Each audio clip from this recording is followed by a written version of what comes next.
Hello everyone, আশা করি সবাই অনেক অনেক ভালো আছেন। স্বাগতম জানাচ্ছি নতুন আইটি লাইভ ক্লাসে। তো আজকের ক্লাসটা আমি একটু শেয়ার করে দিব।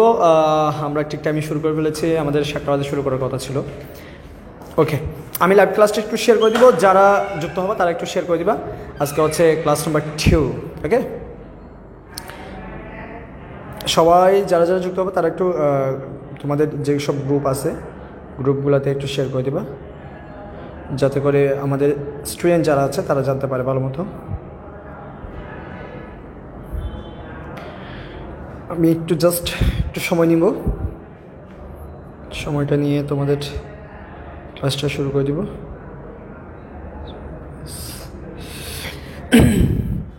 ওকে, তোমরা যারা যুক্ত হবে তাদেরকে একটা রিকোয়েস্ট করবো যে তোমরা ক্লাসটা তোমাদের ফ্রেন্ডদেরকে শেয়ার করে দিবা, যাতে করে তারা সবাই আমাদের সাথে আমাদের লাইভ ক্লাসে যুক্ত হতে পারে।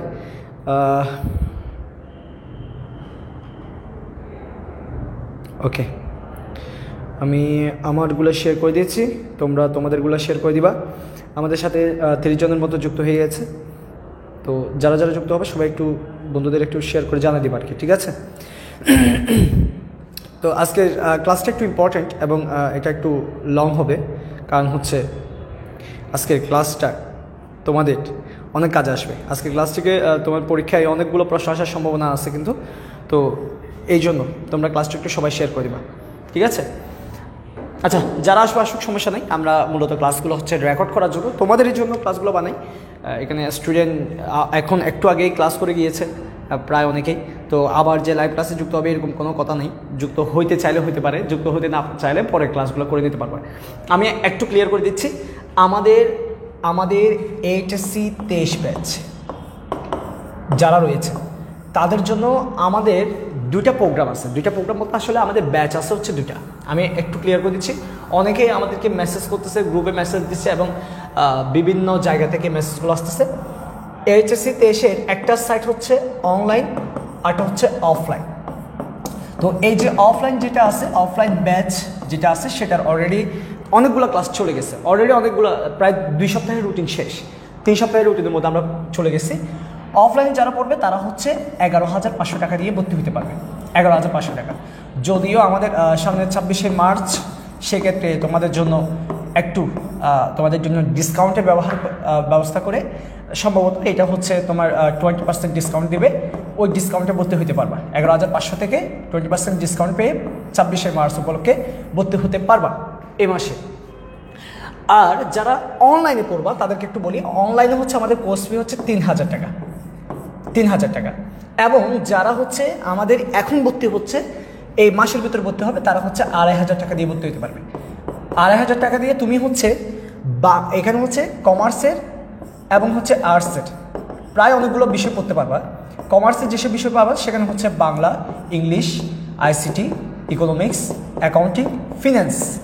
আর এদিকেও বাংলা, ইংলিশ, আইসিটি, ইকোনমিক্স, আর পাবা লজিক, পাবা সিভিক্স বা পরিণীতি, এগুলো পাবা। এগুলো হচ্ছে অনলাইনে 2,500 টাকা দিয়ে। পার্থক্য হচ্ছে আমরা অফলাইনে তোমার ক্লাস বেশি, পরীক্ষা বেশি, ক্লাসও বেশি, পরীক্ষা বেশি, যার কারণে অফলাইনে কোর্স ফিটা বেশি এবং ওরা আমাদের সামনে থেকে বাচ্চা সমস্যার সমাধান সব কিছু হচ্ছে আমরা নিজেরা স্বয়ং ভালোভাবে করতে পারবো। কিন্তু অনলাইনে হচ্ছে আমাদের একটা সীমাবদ্ধতা আছে। তোমরা হচ্ছে জাস্ট আমাদের ক্লাসগুলো করতে পারবে এবং তোমাদের যে সলভ ক্লাসগুলো হবে সেগুলো আমরা হচ্ছে তোমাদের যে প্রাইভেট গ্রুপ থাকবে সেখানে সমাধান করবো তোমাদের সমস্যাগুলো।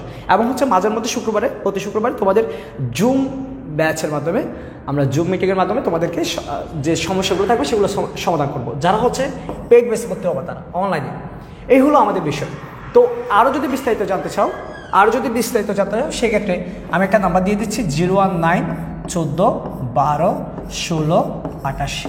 এই নাম্বারে যদি কল করো আমি তোমাদেরকে বাকি যে ইনফরমেশনগুলো দরকার সেগুলো আমি তোমাদেরকে পাঠিয়ে দেবো। 019 14 12 16 88 সেই নাম্বারে যদি কল দাও বা মেসেজ করো, হোয়াটসঅ্যাপে মেসেজ করতে হবে, তাহলে সেক্ষেত্রে আমি তোমাদেরকে বাকি ডিটেলসগুলো বলে দিব। আচ্ছা, যাই হোক, এগুলো হচ্ছে যারা আমাদেরকে বিভিন্ন জায়গা থেকে নক দিচ্ছিল, আমাদের পেজে দিচ্ছিল এবং ইউটিউব থেকে অনেকেই জানতে চাচ্ছিল যে এই বিষয়গুলো, এই জন্য আমি একটু বলে দিলাম। আচ্ছা, যাই হোক, আজকে আমরা গত একটা ক্লাস হচ্ছে উপযোগ নিয়ে শেষ করেছিলাম। আজকে আমরা হচ্ছে 2টা পার্ট পড়বো, একসাথে 2টা পার্ট পড়বো। আমি নিজের মতো করে কিছুক্ষণ আলোচনা করব, নিজের মতো করে কিছুক্ষণ আলোচনা করার পর শেষে এই যে দেখো তোমাদের জন্য এরকম অনেকগুলো স্লাইড তৈরি করা হয়েছে। এই স্লাইডগুলো তোমাদেরকে আমি পড়াবো, ঠিক আছে, স্লাইডটাকে একটু পরে পড়াবো। আপাতত আমি জাস্ট কি করব, নিজে থেকে কিছুক্ষণ একটু বকবক করে, হ্যাঁ, নিজে থেকে বকবক না করলে আমার আবার পেটের ভাত হজম হবে না। তো এই জন্য আমি প্রথমেই তোমাদেরকে একটা বিষয় ক্লিয়ার করি। এই অধ্যায়ের নাম হচ্ছে বক্তার আচরণ। বক্তার আচরণ। আরেকটা হচ্ছে উৎপাদকের আচরণ। আরেকটা কি বলতো, উৎপাদকের আচরণ। তাহলে আমাদের পার্ট কয়টা, দুইটা, একটা হচ্ছে ভোক্তার আচরণ, আরেকটা হচ্ছে উৎপাদকের আচরণ। তো যেটা ভোক্তার আচরণ আছে সেটাকে আমরা অর্থনীতির ভাষায় ভোক্তার আচরণের পার্টটাকে বলা হয় চাহিদা। ভোক্তার আচরণের পার্টটাকে কি বলা হয়, চাহিদা। আর উৎপাদকের আচরণের যেটা পার্ট আছে সেটাকে বলা হয় যোগান। আমরা একসাথে করবো, যদিও বইয়ে আলাদা আলাদা করা আছে এবং হচ্ছে বিভিন্ন জায়গায় আলাদা আলাদাভাবে পড়াই। তো ভিন্নভাবে, ভিন্ন আঙ্গিকে এবং সহজভাবে পড়ানোর আমরা চেষ্টা করি। তো সে চেষ্টা থেকে তোমাদেরকে বলতে চাচ্ছি আর কি, ঠিক আছে। দেখো, ভোক্তার আচরণ যেটা আছে সে পার্টকে আমরা বলবো চাহিদা, উৎপাদকের আচরণ যেটা আছে সেটাকে আমরা বলবো যোগান। তো চাহিদা মানে কি আসলে? চাহিদা মানে হচ্ছে আমরা সাধারণত এমনিতে নর্মালি ক্লাসের মধ্যে অনেকক্ষণ কিছুক্ষণ কথাবার্তা বলার মাধ্যমে তোমাদের থেকে চাহিদার বিষয়টা কি জানতে চাই। এখন এত সময় নষ্ট করার দরকার নেই, সোজা কথা বুঝে নাও। চাহিদা মানে হচ্ছে ক্রয় করতে প্রস্তুত। চাহিদা মানে কি বলতো, ক্রয় করতে প্রস্তুত থাকা। আমরা কোনো একটা দ্রব্যের যতটুকু ক্রয় করতে প্রস্তুত থাকবো সেটা হচ্ছে আমাদের চাহিদা। চাহিদা মানে হচ্ছে কি বলতো, ক্রয় করতে প্রস্তুত থাকা। চাহিদা মানে হচ্ছে ক্রয় করতে প্রস্তুত থাকা। কোনো একটা দ্রব্য বা সেবা আমরা যতটুকু ক্রয় করতে প্রস্তুত সেটা হচ্ছে চাহিদা। সেটা হচ্ছে কি চাহিদা। একজন যারা বিক্রি করে তাদেরকে বলা হয় বিক্রেতা।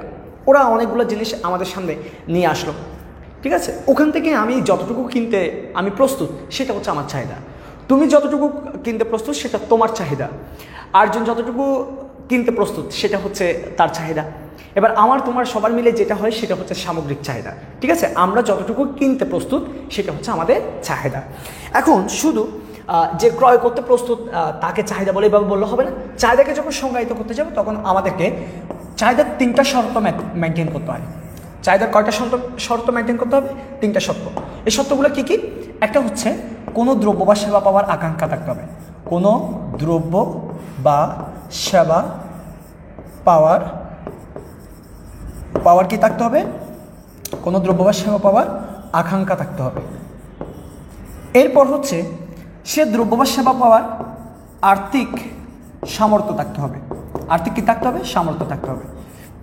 এবং অর্থ ব্যয়ের ইচ্ছা থাকতে হবে। অর্থ ব্যয়ের ইচ্ছা থাকতে হবে। তার মানে চাহিদা হইতে গেলে কয়টা শর্ত লাগবে? 3টা শর্ত লাগবে। চাহিদা হইতে গেলে কয়টা শর্ত? 3টা শর্ত। পরীক্ষায় অনেক সময় আসে চাহিদার শর্ত কয়টি? 3টি। চাহিদার শর্ত কয়টি? 3টি। প্রথমটা বলছি আকাঙ্ক্ষা থাকতে হবে। প্রথমটা কি বলছি? আকাঙ্ক্ষা থাকতে হবে।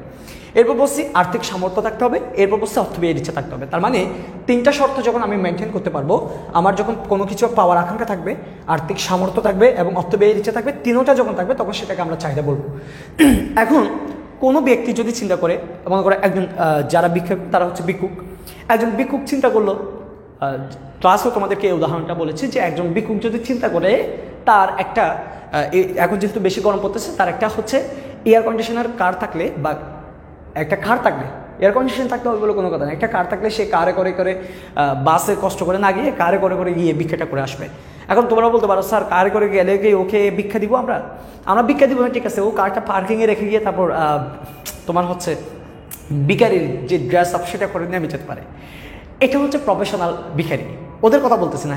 যাদের কার আছে কারে করে গিয়ে ভিক্ষা করে, এরকম অনেকেই আছে ভাই, মানে টাকা ভিক্ষা করে বাড়ি গাড়ি করছে, এরকম অনেকেই আছে। এরকম অনেক ভণ্ড মানুষ আমাদের সমাজে আছে। তো সেদিকে যাচ্ছে না। যারা আসলে না পারতে ভিক্ষা করে, মানে কোনো কিছু করতে পারতেছে না এই সময়কালে ভিক্ষা করে কোনো রকম জীবিকা নির্বাহের জন্য ভিক্ষা করে, তাদের কথা বলতেছি। তো এরকম ভিক্ষুকে একটা আকাঙ্ক্ষা থাকতে পারে, তার একটা বাড়ি হবে, তার একটা গাড়ি হবে। মনে করো তার একটা আকাঙ্ক্ষা আছে, সে একটা গাড়ি তার জীবনে হবে, তাহলে সেটা হচ্ছে তার আকাঙ্ক্ষা। এখন তোমরা বলো যে সে কারের দোকানে গিয়ে এই কারটা কেনার যে আকাঙ্ক্ষা, সেটার সামর্থ্য কি তার কাছে আছে? ভিখারির কাছে অবশ্যই সামর্থ্য নাই। সামর্থ্য না থাকার কারণে তার কার কেনার যে আকাঙ্ক্ষাটা আছে ওই আকাঙ্ক্ষাটা চাহিদা হবে না, শুধু আকাঙ্ক্ষায় থেকে যাবে। এরকম আমাদের জীবনে অনেকগুলো আকাঙ্ক্ষা আছে, কিন্তু সামর্থ্য না থাকার কারণে সেগুলা আকাঙ্ক্ষায় থেকে যায়। সেগুলো কি থেকে যায়? আকাঙ্ক্ষায় থেকে যায়। কখনো কি হতে পারে না? চাহিদা হতে পারে না। আবার দেখবা অনেকের সামর্থ্য থাকে, অর্থ ব্যয়ের ইচ্ছা থাকে না, মানে টাকা খরচ করার ইচ্ছা থাকে না, তখনও কিন্তু চাহিদা হবে না। চাহিদা তখনই হবে যখন অর্থ ব্যয়ের ইচ্ছা থাকবে। সোজা কথা, তুমি যখন ক্রয় করতে প্রস্তুত থাকবা, তুমি যখন ক্রয় করতে প্রস্তুত থাকবা তখন সেটাকে আমরা চাহিদা বলবো। আর চাহিদা হওয়ার জন্য কয়টা শর্ত? 3টা শর্ত। এটার ভিত্তিতে আমরা চাহিদার সংজ্ঞাটা বলতে পারি। কীভাবে বলবো? কোনো দ্রব্য বা সেবা পাওয়ার আকাঙ্ক্ষা, আর্থিক সামর্থ্য ও অর্থব্যয়ের ইচ্ছাকে চাহিদা বলে। কি বলছি বলতো? কোনো দ্রব্য বা সেবা পাওয়ার আকাঙ্ক্ষা, আর্থিক সামর্থ্য এবং অর্থব্যয়ের ইচ্ছাকে চাহিদা বলে। এই জিনিসগুলো আমি তোমাদেরকে ভিডিওতে দিব, তখন তোমরা ওখানে দেখে নিও। সোজা কথা বুঝে নাও, এই 3টা শর্ত একটা সংজ্ঞার ভিতরে রেখে আমরা যখন সেটাকে একটু মডিফাই করে বলে দিব তখন সেটা চাহিদা হয়ে যাবে। যেমন আমি বলছি কোনো দ্রব্য বা সেবা পাওয়ার আকাঙ্ক্ষা, আর্থিক সামর্থ্য ও অর্থব্যয়ের ইচ্ছাকে কি বলে? চাহিদা বলে। ঠিক আছে, এই জিনিসটা আমাদেরকে মাথার মধ্যে রাখতে হবে। পরীক্ষা যদি আসে চাহিদা কাকে বলে তখন আমরা এভাবে লিখবো। আর আমি বলেছি চাহিদা মানে সোজা বাংলা ভাষায় কি বুঝবো? চাহিদা বাংলা ভাষায় বুঝবো হচ্ছে ক্রয় করতে প্রস্তুত। কি বলছো বলতো? ক্রয় করতে প্রস্তুত। আর যারা ক্রয় করতে প্রস্তুত থাকে তাদেরকে বলা হয় ক্রেতা। তাদেরকে বলা হয় কি বলতো? ক্রেতা। আর ক্রেতারাই মূলত কি বলতো? ভোক্তা। যারা ক্রয় করে তারা ভোগ করবে। তবে এখানে একটু ডিফারেন্ট মতামত আছে, সেক্ষেত্রে আমরা যাচ্ছি না। ক্রেতা যে ভোক্তা হবে বা ভোক্তা যে ক্রেতা হবে, এখানের মধ্যে একটু তফাৎ আছে ক্রেতা আর ভোক্তার মধ্যে। ওই তফাতে যাচ্ছে না, সোজা কথা বাংলা ভাষা আপাতত বুঝি যে ক্রয় করতে প্রস্তুত থাকা মানে হচ্ছে চাহিদা। আর যারা ক্রয় করতে প্রস্তুত থাকবে তাদেরকে কি বলবো? ক্রেতা। এবার এটার বিপরীতে যে আছে সে হচ্ছে যোগান। তাহলে চাহিদার বিপরীতকে যোগান, চাহিদার বিপরীত শক্তিকে যোগান। তাহলে এটা যদি ক্রয় করতে প্রস্তুত হয়, বলো এটা যদি ক্রয় করতে প্রস্তুত হয় তাহলে যোগান মানে কি? যোগান মানে হচ্ছে বিক্রয় করতে প্রস্তুত। যোগান মানে কি? বিক্রয় করতে প্রস্তুত। তাহলে চাহিদা মানে হচ্ছে ক্রয় করতে প্রস্তুত, আর যোগান মানে হচ্ছে বিক্রয় করতে প্রস্তুত। তাহলে এই কথাটা আমাদের মাথার মধ্যে রাখতে হবে। চাহিদা মানে ক্রয় করতে প্রস্তুত, আর যোগান মানে হচ্ছে বিক্রয় করতে প্রস্তুত। তাহলে ক্রয় করতে প্রস্তুত কারা? ক্রেতারা। আর বিক্রয় করতে প্রস্তুত কারা হবে বলতো? বিক্রেতারা। এখন এই জিনিসটা আমি তোমাদেরকে একটু ক্লিয়ার করি। বিক্রেতা, আমরা সাধারণত কোনো একটা জিনিস যাদের কাছ থেকে ক্রয় করি, কোনো একটা দ্রব্য আমরা যাদের কাছ থেকে সরাসরি ক্রয় করি তাদেরকে আমরা বিক্রেতা বলি। আসলে তারা কিন্তু বিক্রেতা না, তারা হচ্ছে দোকানদার। মনে করো তুমি যে দোকান থেকে জিনিসগুলো কিনো তাদেরকে আমরা বলবো দোকানদার। কি বলবো বলতো? দোকানদার। বা তারা হচ্ছে সেবাদানকারী। তারা কি বলতো? সেবাদানকারী। তাদেরকে বিক্রেতা বলা যাবে না। কেন বিক্রেতা বলা যাবে না ভাই? শুনো, কেন বিক্রেতা বলা যাবে না? কারণ অর্থনীতিতে বলা হচ্ছে বিক্রেতা হচ্ছে সে যে উৎপাদন করবে। বিক্রেতা হচ্ছে সেই যে হচ্ছে উৎপাদক। বিক্রেতা মানে কি? উৎপাদক, যে উৎপাদন করবে। ধরে নাও আমার কাছে এই যে মোবাইলটা, এই মোবাইলটা মনে করো আমি একটা দোকান থেকে কিনলাম। ঠিক আছে, একটা দোকান থেকে কিনলাম, আর ওই দোকানদারকে আমি বলি বিক্রেতা বলি। বলি যে ও হচ্ছে আমার বিক্রেতা, কিন্তু বিক্রেতা বলা যাবে না, ওকে বলতে হবে দোকানদার। কি বল? আর যদি অন্য কিছু বলতে হয় তখন বলতে হবে সেবাদানকারী। ও কিন্তু বিক্রেতা না, ও হচ্ছে সেবাদানকারী। ও আমাকে কি করছে? এই কোম্পানি থেকে মোবাইলটা নিয়ে এসে আমাকে খুব আমার জীবনে যাতে কষ্ট না হয়, আমাকে যাতে ওর কাছে যেতে না হয়, ও আমার আশেপাশে থেকে ও আমাকে একটু সেবা দিচ্ছে, মানে সহজ করে দিচ্ছে আমার জীবনটাকে। জীবন সহজ করা মানে হচ্ছে সেবা। ঠিক আছে, তো এই যে পণ্যটা, এটা হচ্ছে নোকিয়া কোম্পানির একটা তোমার হচ্ছে পণ্য। তার মানে এই পণ্যের বিক্রেতা হচ্ছে নোকিয়া কোম্পানি, কারণ নোকিয়া কোম্পানি কিন্তু এই উৎপাদনকারী, আর যে উৎপাদন করছে সেই বিক্রেতা। কিন্তু আমি এটা মনে করো আমি চট্টগ্রামে থাকি, আমার চট্টগ্রামে নিউ মার্কেট থেকে আমি এই মোবাইলটা নিলাম। এই মোবাইলটা যদি আমি চট্টগ্রামে নিউ মার্কেট যে দোকান থেকে নিচ্ছি সে হচ্ছে দোকানদার বা সেবাদানকারী, সে কিন্তু বিক্রেতা না। বিক্রেতা হচ্ছে কে? Nokia company. একইভাবে তুমি তোমার হাতের যে কলমটা দেখতে পাচ্ছ, ওই কলমটা হয়তো তুমি তোমার চাচার দোকান, খালার দোকান, বা আমরা স্বাভাবিকভাবে কাউকে না চিনলে মামা বলি, কোনো একটা মামার দোকান থেকে কিনছো, ওই মামা কিন্তু বিক্রেতা না, ওই মামা হচ্ছে সেবাদানকারী। তাহলে বিক্রেতাকে ওই কলমের গায়ের উপর একটা কোম্পানির নাম লেখা আছে, দেখো ওই কোম্পানিটা হচ্ছে তোমার বিক্রেতা অথবা কি উৎপাদক। আর আমরা অর্থনীতিতে বিক্রেতা বলতে শুধু তাকেই বুঝবো। আর যাদের থেকে আমরা স্বাভাবিকভাবে পণ্যটা কিনি তাদেরকে কি বলবো? সেবাদানকারী। এই কথাটা একটু মনে রাখবা। তাহলে বিক্রেতা মানে হচ্ছে উৎপাদক বা সেবাদানকারী। আচ্ছা যাই হোক, যে কথাটা বলতে যাচ্ছি, তাহলে চাহিদা মানে হচ্ছে ক্রয় করতে প্রস্তুত। চাহিদা মানে হচ্ছে ক্রয় করতে প্রস্তুত। আর যোগান মানে হচ্ছে বিক্রয় করতে প্রস্তুত। ক্রয় করতে প্রস্তুত থাকবে কারা? ক্রেতারা। আর বিক্রয় করতে প্রস্তুত থাকবে কারা? বিক্রেতারা। এখন দেখো, বিক্রেতারা তো বিক্রি করতে প্রস্তুত, বুঝতাম, ঠিক আছে। বিক্রেতারা বিক্রি করতে প্রস্তুত থাকে কোন জায়গা থেকে? তাদের উৎপাদিত পণ্য যেখানে হচ্ছে মজুত করা বিক্রয়যোগ্য থাকে, যেগুলো কি থাকে বলতো? বিক্রয়যোগ্য থাকে। তাহলে বিক্রেতারা বিক্রয় করবে কোথায় থেকে? বিক্রয়যোগ্য পণ্য থেকে।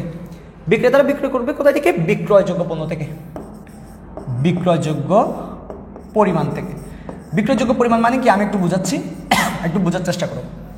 মনে করো আমার একটা ফার্ম আছে, আমি হচ্ছে উৎপাদনকারী। আমার ফার্মে আমি হচ্ছে 10টা শার্ট সেলাই করলাম। কয়টা শার্ট সেলাই করলাম? 10টা। তার মধ্যে আমার কাছে 2টা শার্ট আমার খুব ভালো লেগে এসেছে, তাহলে 2টা শার্ট আমি আমার কাছে রেখে দিলাম। তাহলে আমার কাছে আর আছে কত? 8টা শার্ট। এই 8টা শার্ট আমি আর ফেলাই দিব না, এই 8টা শার্ট হচ্ছে আমার কি বলতো বিক্রয়যোগ্য পরিমাণ। তাহলে এই 8টা শার্ট হচ্ছে আমার বিক্রয়যোগ্য পরিমাণ, আর এই 8টা শার্ট আমার কাছে আছে। আর এই 8টা শার্ট যেটা বিক্রয়যোগ্য পরিমাণ সেটাকে অর্থনীতির ভাষায় মনে রাখবা, সেটাকে অর্থনীতির ভাষায় বলা হয় মজুদ। কি বলা হয়? মজুদ বা স্টক। কি বলা হয়? স্টক। আর যোগানকে বলা হয় সাপ্লাই। যোগানকে বলা হয় কি বলতো? সাপ্লাই। আমি প্রথমে বলি নাই কিন্তু এখন বলতেছি, কারণ সিস্টেমেটিক্যালি মজুদ স্টক, আর যোগানকে বলা হয় কি বলতো? সাপ্লাই। তাহলে একটা হচ্ছে সাপ্লাই আর একটা হচ্ছে স্টক। স্টক মানে হচ্ছে মজুদ, যেটা হচ্ছে বিক্রয়যোগ্য, যেটা কি বলতো? বিক্রয়যোগ্য পরিমাণ। আমার কাছে যে 8টা শার্ট আছে ওই 8টা শার্ট হচ্ছে বিক্রয়যোগ্য পরিমাণ, আর বিক্রয়যোগ্য পরিমাণ যেটা সেটা হচ্ছে আমার মজুদ। এই মজুদ থেকে আমি যতটুকু বিক্রি করতে রাজি থাকবো, অর্থাৎ আমি যতটুকু বিক্রি করতে প্রস্তুত থাকবো, কারণ আমি আমার কথা কেন বলতেছি, কারণ 10টা শার্ট আমি সেলাই করছি, তো আমি সেলাই করছি মানে আমি উৎপাদনকারী, আমি উৎপাদনকারী মানে কি আমি বিক্রেতা, তো আমি তো বিক্রি করতে প্রস্তুত থাকবো। তো আমি কয়টা শার্ট বিক্রি করবো বলছি? আমি বলছি আমি 8টা শার্টে বিক্রি করবো। 8টা শার্ট বিক্রয়যোগ্য। 8টা শার্ট কি বলতো? বিক্রয়যোগ্য। বিক্রয় করবো বলি নাই, আমি বলছি এই 8টা শার্টের মধ্যে আমি 5টা শার্ট বিক্রি করবো। তাহলে আমি বিক্রয় করতে প্রস্তুত কয়টা? 5টা। এই 5টা যেহেতু বিক্রি করতে প্রস্তুত, তার মানে যোগান হচ্ছে 5। যোগান হচ্ছে কত? 5। যদি এই 8টা শার্টের মধ্যে আমি যদি বলি আমি শুধু 3টা বিক্রি করবো, শুধু কয়টা বিক্রি করবো? 3টা। তার মানে যোগান হবে তখন শুধু 3। যোগান হবে শুধু 3। আমি যদি বলি আমি 8টাই বিক্রি করবো, কয়টা বিক্রি করবো? 8টা। তার মানে যোগান হবে 8। তার মানে বিক্রয়যোগ্য যে পরিমাণটা থাকে সেটা যে বিক্রি করতে হবে এরকম কোনো কথা নাই। বিক্রয়যোগ্যটা হচ্ছে মজুদ। আমার কাছে যা আছে এই মজুদকৃত দ্রব্য থেকে যতটুকু বিক্রি করতে আমি প্রস্তুত থাকবো, সেই প্রস্তুতকৃত পণ্যটাকে বলা হয় যোগান। বাজারে গেলে দেখবা অনেক সময় বলে যে ভাই আগের মতো এখন দাম কমায় রাখা যাবে না, কারণ আগের মতো এখন সাপ্লাই নাই। বাজারে অনেক দ্রব্যের দাম, অনেক দ্রব্যের ক্ষেত্রে কি বলে যে ভাই দাম এখন কমায় রাখা যাবে না, দাম বাড়ায় রাখতে হবে। কেন দাম বাড়ায় রাখতে হবে?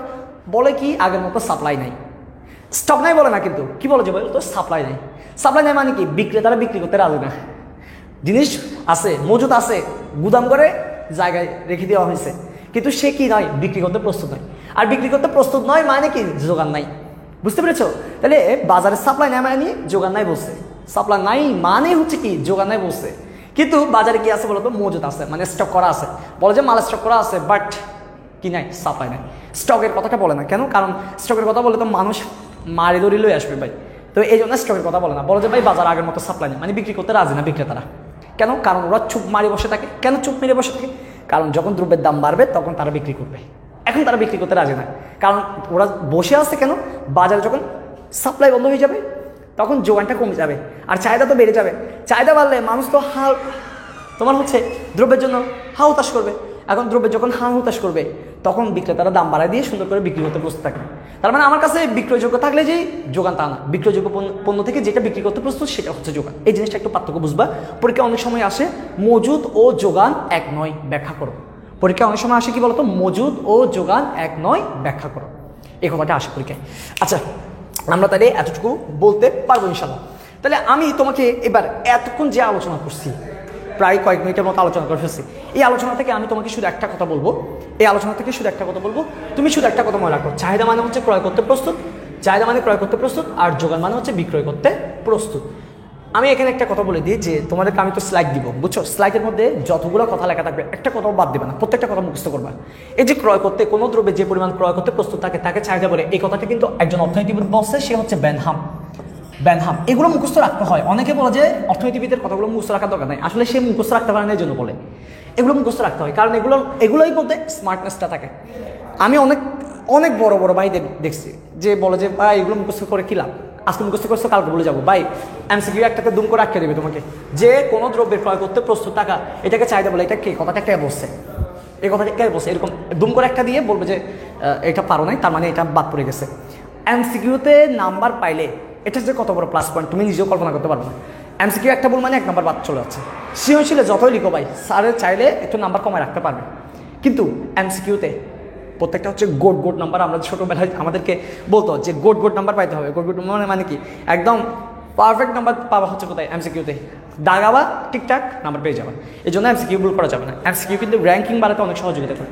তো এগুলোতে কি অনেকগুলো যে এমসিকিউ আসতে পারে সেগুলো ওদের স্লাইডে আমি তোমাদেরকে দিয়ে দিব, ওগুলো নিয়ে ফেলা খাইতে হবে না। আপাতত এতটুকু মুখস্থ করো যে চাহিদা মানে হচ্ছে ক্রয় করতে প্রস্তুত, চাহিদা মানে কি? ক্রয় করতে প্রস্তুত, আর যোগান মানে হচ্ছে কি? বিক্রয় করতে প্রস্তুত। এই কথাটা মুখস্থ রাখো, শুধু এই কথাটা মুখস্থ রাখো। তাহলে চাহিদা মানে ক্রয় করতে প্রস্তুত, যোগান মানে বিক্রয় করতে প্রস্তুত। আমি যেগুলো লিখেছি ওগুলো লিখতে হবে বলে কোনো কথা নেই, এগুলো আমাদের পরবর্তীতে কাজে আসলেও আসতে পারে, তবে এখন লেখার দরকার নেই, আমি তোমাদেরকে এটা স্লাইডে দিয়ে দিব। তাহলে আমি শুধু আবার একটু লিখি যে আমরা এক পাশে লিখলাম চাহিদা, চাহিদাকে আমরা বলি ডিমান্ড। হ্যাঁ, চাহিদাকে আমরা কি বলি বলতো? ডিমান্ড। আর পাশে কি বলতো? যোগান। যোগানকে আমরা বলবো কি বলছে? সাপ্লাই। একটা সাপ্লাই, একটা হচ্ছে স্টক, মাথার মধ্যে রাখিও।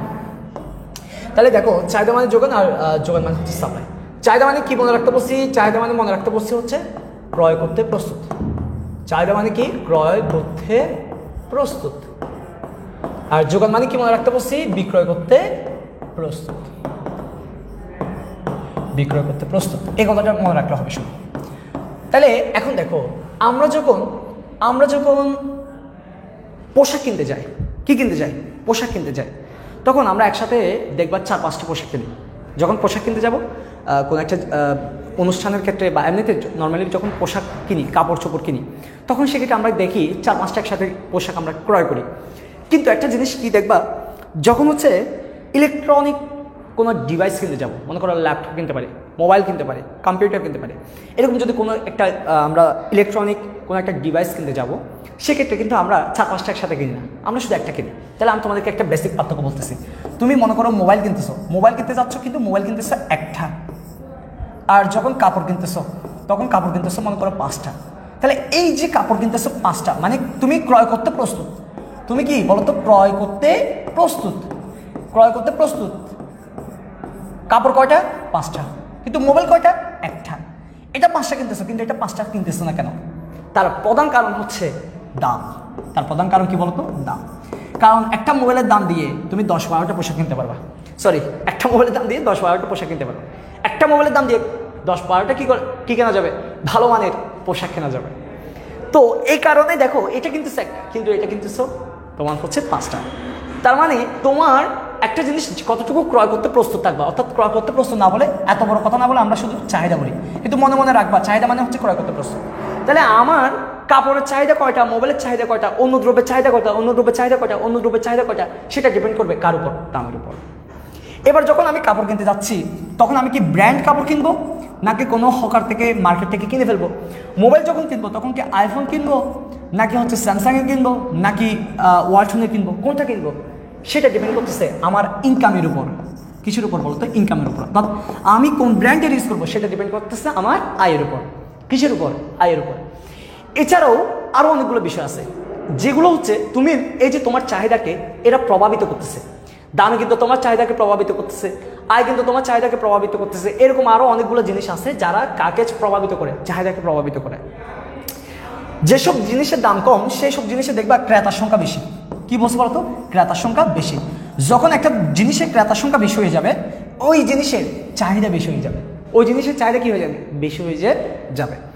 যেমন দেখো তুমি মোবাইল কিনতেছো বা ল্যাপটপ কিনতেছো, সেটা হচ্ছে বছরে একটা, কিন্তু চাল ডাল এগুলো প্রতিদিন কিনতে হয়। তার মানে চাল ডালের চাহিদা বেশি, কিন্তু মোবাইল ল্যাপটপের চাহিদা কি? কম। বুঝতে পেরেছো? সেটা ডিপেন্ড করছে কিসের উপর? ক্রেতার সংখ্যা। চাল ডালের ক্রেতা বেশি, কিন্তু মোবাইলের ক্রেতা কম, কারণ মোবাইলটা মাঝের মধ্যে লাগে, তাই না? মানে মাঝের মধ্যে বলতে 2-1 বছরে একবার কেনা হয়। ও আরও ব্যতিক্রম মানুষ আছে, ব্যতিক্রমের কথা যাচ্ছে না। স্বাভাবিকভাবে আমরা যখন মোবাইল একটা কিনি, সেটা কমপক্ষে 1-1.5 বছর আমরা ইউজ করি, তারপর বিক্রি করি।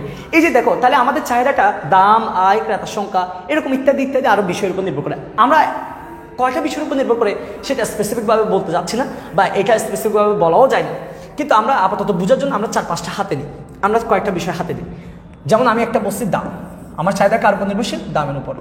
একইভাবে আমার চাহিদাটা আয়ের উপর নির্ভরশীল। একইভাবে আমার চাহিদাটা হচ্ছে সম্পর্কিত দ্রব্যের দামের উপর নির্ভরশীল।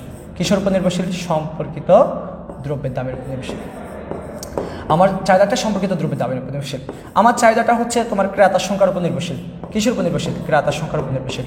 আমার চাহিদাটা হচ্ছে সময়ের উপর নির্ভরশীল, অর্থাৎ গ্রীষ্মকালে দেখবা যে তোমরা হচ্ছে ফল ফ্রুটের জুস বেশি খাবা। তার মানে এখন জুস মেশিন যেগুলো আছে সেগুলো কি বলে ভুলে যাচ্ছি, কি একটা বলে, আচ্ছা ভুলে গেছি। ওই জিনিসের চাহিদা এখন বেড়ে যাবে, মানুষ এখন তোমার জুস টুস বেশি খাবে। কিন্তু এখন শীতের কাপড়ের চাহিদা বাড়বে, শীতের কাপড়ের চাহিদাটা কমে যাবে, গরমকাল যেহেতু চলে আসে। তার মানে সময়ও হচ্ছে তোমার চাহিদাকে ইয়া করে। তার মানে এই যে জিনিসগুলোর উপর আমাদের যে চাহিদা সে নির্ভর করে। আর চাহিদা, এই চাহিদাটা যাদের উপর নির্ভর করে তাদেরকে বলা হয় চাহিদার নির্ধারক। চাহিদা যেসব বিষয়ের উপর নির্ভর করে তাদেরকে আমরা কি বলবো? চাহিদা নির্ধারক বা ডিটারমিনেন্টস অফ ডিমান্ড, চাহিদার নির্ধারক। তাহলে চাহিদার নির্ধারক কাকে বলে? পরীক্ষা যদি আসে চাহিদার নির্ধারক কাকে বলে? আমরা বলবো চাহিদা যেসব বিষয়ের উপর নির্ভর করে তাদেরকে চাহিদা নির্ধারক বলে। চাহিদা যেসব বিষয়ের উপর নির্ভর করে তাদেরকে চাহিদা নির্ধারক বলে।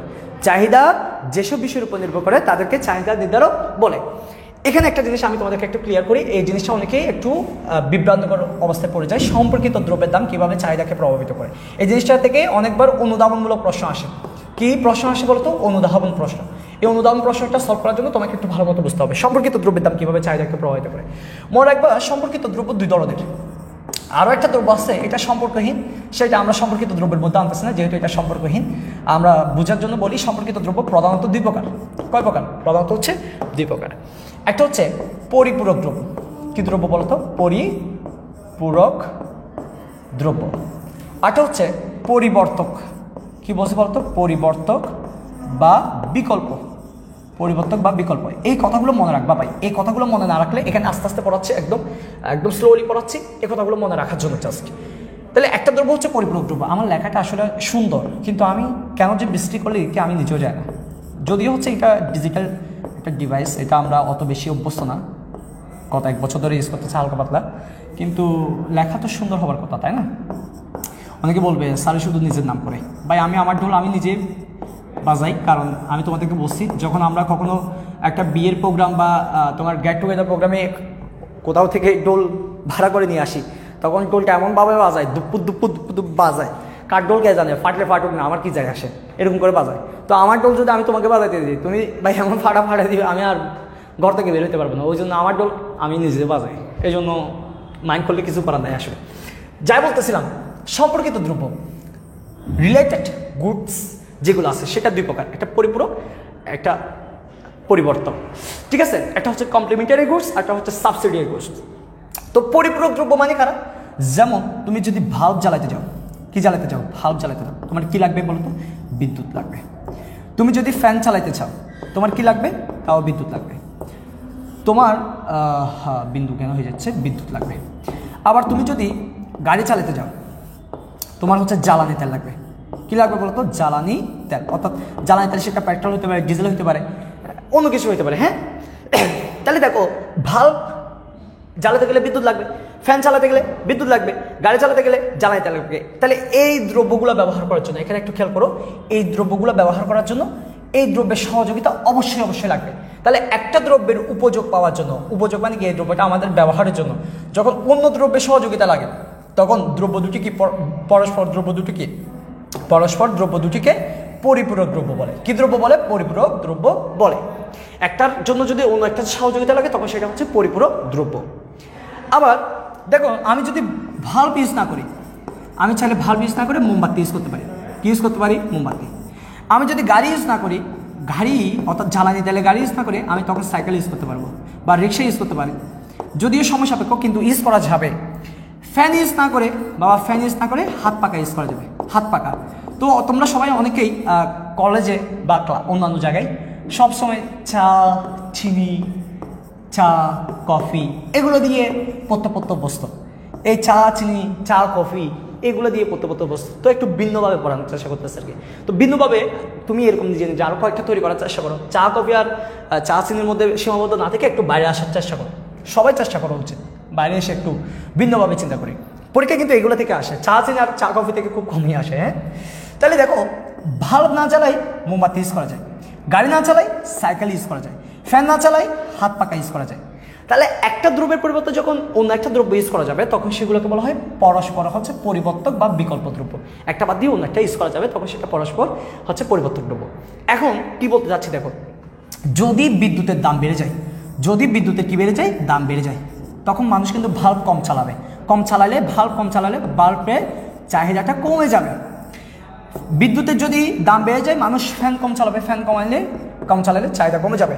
জ্বালানি তেলের দাম বাড়লে তোমার গাড়ি চালানো, মানুষ গাড়ির চাহিদাটা আস্তে আস্তে কমে যাবে, গাড়ি চালানো বন্ধ করে দিবে, কমাই দিবে। তার মানে দেখো, এই যে ভাল্ব বলো, ফ্যান বলো, গাড়ি বলো, এগুলোর চাহিদা অন্য একটা দ্রব্যের দামের উপর নির্ভরশীল। তাহলে একজনের দাম একজনের চাহিদা আরেকজনের উপর নির্ভরশীল, তার মানে একজনের সাথে আরেকজনের সম্পর্ক আছে, এই জন্য এদেরকে বলা হচ্ছে কি সম্পর্কিত দ্রব্য। তাহলে এটার চাহিদা বাড়বে নাকি কমবে সেটা আরেকটার দামের উপর নির্ভর করে, এটার চাহিদা বাড়বে নাকি কমবে সেটা আরেকটার উপর নির্ভর করে। এগুলো তুমি নিজে চিন্তা করো। বাল্বের দাম বেড়ে গেলে মানুষ মোমবাতি ইউজ করবে, মোমবাতির দাম বেড়ে গেলে মানুষ বাল্ব ইউজ করবে। যদি সাইকেলের দাম বেড়ে যায় মানুষ গাড়ি ইউজ করবে, গাড়ির দাম বেড়ে গেলে মানুষ সাইকেল ইউজ করবে।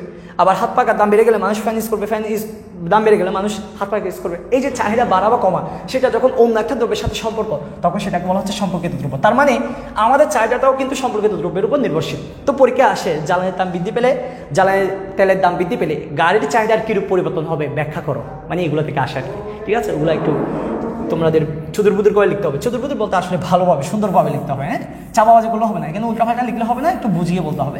তোমরা নিজেরা বই পড়লে কিছুটা বুঝে যাবো, এবং আমরা তোমাদেরকে চেষ্টা করতেছি অনেক সুন্দর করে এই জিনিসগুলো বলার জন্য। তোমরা যদি আমাদের ক্লাসগুলো ভালো মতো দেখো তাহলে হয়ে যাবে। আর একটু বলে দিচ্ছি, কালকে থেকে এরকম আর ফ্রি ক্লাস হবে না, কালকে থেকে আমরা প্রাইভেট গ্রুপে ক্লাসগুলো নেওয়া শুরু করে দিব। তো অনেকেই বাইরে থেকে আমাদের সাথে যুক্ত হয়েছে, তাদেরকে আমরা গ্রুপে অ্যাড করে ফেলছি। যারা আমাদের অলরেডি আমাদের ব্যাচে ভর্তি হয়ে গেছো, অফলাইন ব্যাচে ভর্তি হয়ে গেছো, তারা কী করবা, তারা হচ্ছে আমাদের গ্রুপটাতে জয়েন হয়ে যাবে। যারা এখনও গ্রুপে জয়েন হয় না, প্রাইভেট গ্রুপটাতে জয়েন হয়ে যাবে। তাহলে আমি এবার একটু আবার বলি, একটা দ্রব্যের চাহিদা সেটা অনেকগুলো বিষয়ের উপর নির্ভরশীল, দামের উপর নির্ভরশীল, আয়ের উপর নির্ভরশীল, সম্পর্কিত দ্রব্যের দামের উপর নির্ভরশীল, ক্রেতার উপর নির্ভরশীল, তোমার হচ্ছে সময়ের উপর নির্ভরশীল। আর চাহিদা যাদের উপর নির্ভরশীল তাদেরকে বলা হয় চাহিদা নির্ধারক। চাহিদা যাদের উপর নির্ভরশীল তাদেরকে কি বলা হয়, চাহিদার নির্ধারক। একইভাবে যোগান সেও কিন্তু দামের উপর নির্ভর করে। যোগানটা কার উপর নির্ভর করে, দামের উপর। কারণ মানুষ যখন দাম বেশি দেয় তখন বিক্রেতারা বেশি বিক্রি করতে চায়, আবার যখন দাম কমায় দেয় বিক্রেতারা একটু কম বিক্রি করতে চায়। তার মানে বিক্রেতারা বিক্রি বেশি করবে নাকি কম করবে সেটা কার উপর নির্ভর করে, দামের উপর। বিক্রেতারা বেশি বিক্রি করবে নাকি কম বিক্রি করবে সেটা ডিপেন্ড করে উপকরণের দামের উপর। কিসের উপর, উপকরণের দাম, উপকরণের দামের উপর। ক্রেতারা কম বিক্রি করবে নাকি বেশি বিক্রি করবে সেটা ডিপেন্ড করে করের উপর। ক্রেতারা কম বিক্রি করবে নাকি বেশি বিক্রি করবে সেটা ডিপেন্ড করবে ভর্তুকির উপর। এরকম আরও অনেকগুলো আছে ভাই, এখানেও অনেকগুলো আছে, যে এখানে শেষ তা না, আরও অনেকগুলো আছে। তাহলে এই যে চাহিদা যাদের উপর নির্ভর করে তাদেরকে আমরা চাহিদা নির্ধারক বলছি, আর যোগান যাদের উপর নির্ভর করে তাদেরকে আমরা বলবো যোগান নির্ধারক। কি বলবো, যোগান নির্ধারক। তাহলে চাহিদা যাদের উপর নির্ভর করে তাদেরকে চাহিদা নির্ধারক বলে, আর যোগান যাদের উপর নির্ভর করে তাদেরকে যোগান নির্ধারক বলে।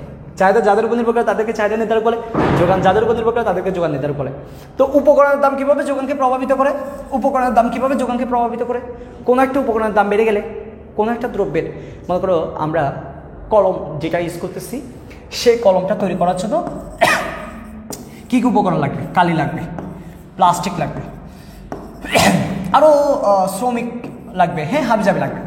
এগুলোর যদি দাম বেড়ে যায়, যারা বিক্রেতা আছে তারা তো এই জিনিসগুলো কম কিনবে, আর এগুলো যদি কম কিনে উৎপাদন কম হবে। উৎপাদন যদি কম হয় যোগানও কি হবে, যোগানও কমে যাবে। তাহলে যোগান বাড়বে নাকি কমবে সেটা ডিপেন্ড করতেছে কলমের যে উপকরণগুলো আছে এই উপকরণের দামের উপর। তাহলে উপকরণের দামও যোগানকে প্রভাবিত করে। একইভাবে যদি কর বেড়ে যায়, যদি কর বেড়ে যায়, সরকারকে কর বেশি দিতে হয়, তখন বিক্রেতারা একটু কম উৎপাদন করে। কম উৎপাদন করলে যোগান কমে যাবে। তার মানে কর বেড়ে গেলে যোগান কমে যাবে, আর কর কমলে যোগান বেড়ে যাবে। কর মানে আমরা যেটা সরকারকে দিব, আর ভর্তুকি মানে সরকার যেটা আমাদেরকে দিবে। তাহলে সরকার যদি আমাদেরকে টাকা পয়সা দেয়, আমাদেরকে একটু সাপোর্ট দেয়, আমরা একটু বেশি বেশি উৎপাদন করবো। আর যদি সরকার আমাদেরকে সাপোর্ট না দেয় তাহলে সেক্ষেত্রে আমরা একটু কম উৎপাদন করব। এটা হচ্ছে তোমার কি বলা যায়, ভর্তুকি। হ্যাঁ, তাহলে সোজা কথায় আসি, চাহিদা যাদের উপর নির্ভর করে তাদেরকে চাহিদা নির্ধারক বলে, যোগান যাদের উপর নির্ভর করে তাদেরকে যোগান নির্ধারক বলে। এবার এখান থেকে আমরা একটা জিনিসে যাচ্ছি, নতুন একটা জিনিসে যাচ্ছি। জিনিসটা যাওয়ার জন্য আমি কি করব, এই জিনিসটা একটু মুছে ফেলবো, মুছে কি করব, আমি আবার একটা দাগ দেব, আমি এখানে আবার একটু লিখব, এখানে হচ্ছে চাহিদা, একদিকে চাহিদা আর দিকে হচ্ছে এরা। এখান থেকে আমি সবাইকে লিখবো না, আমি শুধু দামকে লিখবো, আয়কে লিখবো, আর হচ্ছে সম্পর্কিত দ্রব্যের দামকে লিখবো, সম্পর্কিত দ্রব্যের দাম। তারপর হচ্ছে আর লেখার দরকার নেই। হ্যাঁ, এদিকে আমি যোগান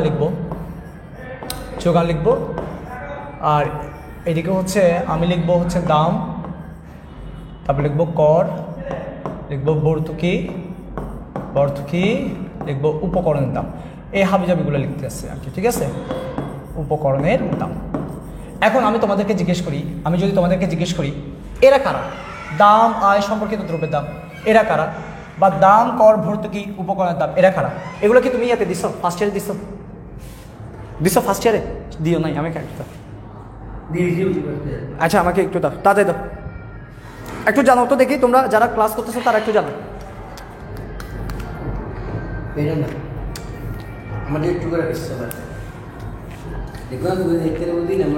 তো আমি কি, তুমি আমাকে বলতেছো আমাকে দেখতে পারো না?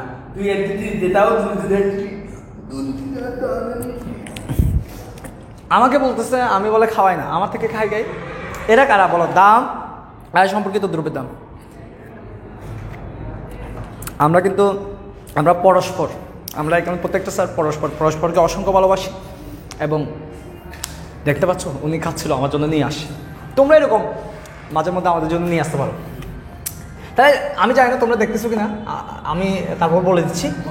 এই যে চাহিদা, এবং এই দরজাটা অফ করে দাও, গানটা চলতেছে, গানটা আসতেছে, কি গান চলতেছে এগুলো বলতে পারি। আর এরা হচ্ছে চাহিদার নির্ধারক। এরা কে ছিল? এরা হচ্ছে চাহিদার নির্ধারক। আর এটা হচ্ছে তো যোগান, ঠিক আছে। আর এরা হচ্ছে কারা? এরা হচ্ছে যোগান নির্ধারক। তাহলে এরকম যোগান নির্ধারক কিন্তু এতটুকু সীমিত না, আরো অনেকগুলো যোগান নির্ধারক আছে, ঠিক আছে। অনেকে বলছিলাম, দাঁড়াও আমি একটু খাই।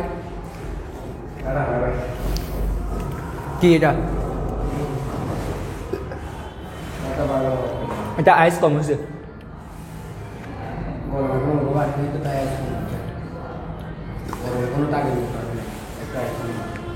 না, ওরা একটু কমাই দিচ্ছে। দেখো, এটা চাহিদা, এগুলো চাহিদা নির্ধারক, এটা যোগানের নির্ধারক। এখন ঘটনাটা কি হচ্ছে দেখো, চাহিদা বাড়বে নাকি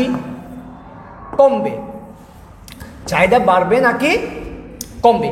সেটা ডিপেন্ড করতেছে দামের উপর, আয়ের উপর, সম্পর্কিত দ্রব্যের দামের উপর। একইভাবে যোগানটা বাড়বে নাকি কমবে সেটা ডিপেন্ড করতেছে দামের উপর, করের উপর, ভর্তুকির উপর, দামের উপর।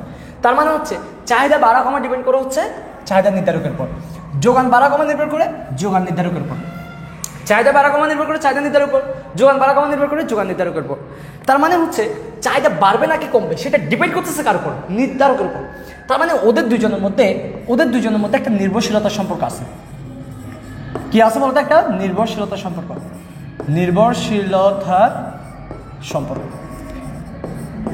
এবং এই নির্ভরশীলতা সম্পর্কের, দেখো এদের মধ্যে একটা নির্ভরশীলতার সম্পর্ক আছে। বাড়া কমা যেহেতু নির্ভর করতেছে, যোগান বাড়বে নাকি কমবে সেটা যোগান নির্ধারকের উপর নির্ভর করতেছে। তার মানে এখানেও একটা কি আছে বলতো? নির্ভরশীলতার সম্পর্ক আছে।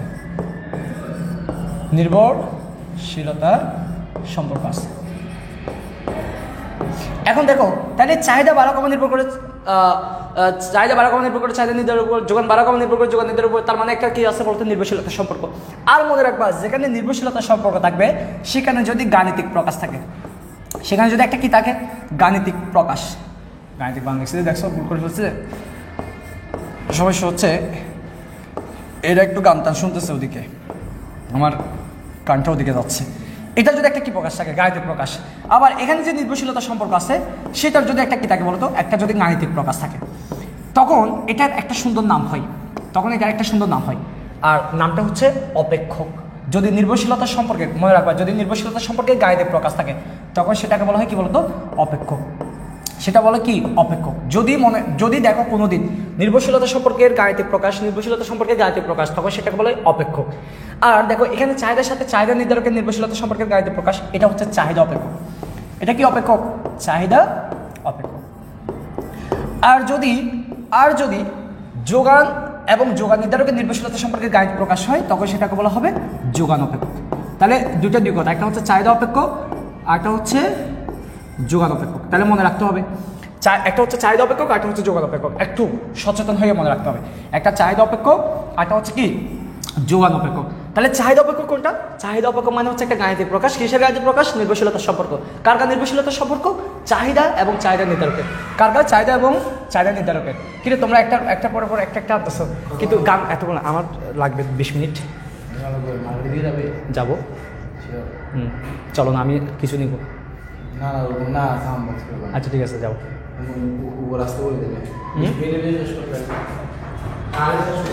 শেষ করবো।